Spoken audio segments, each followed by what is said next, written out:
What's the meaning of complementary medicine?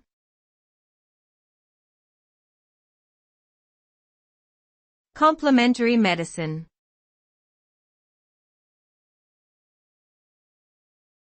Complementary medicine.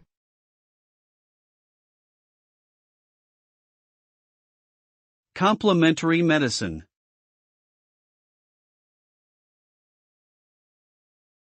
Complementary medicine.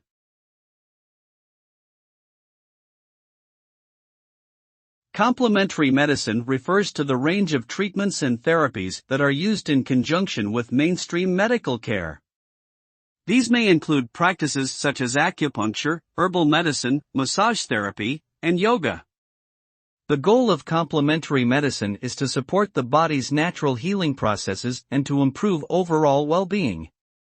While it is not intended to replace traditional medical approaches, complementary medicine can be used alongside conventional treatments to provide a more holistic approach to healthcare that addresses the physical, emotional, and spiritual aspects of health and wellness.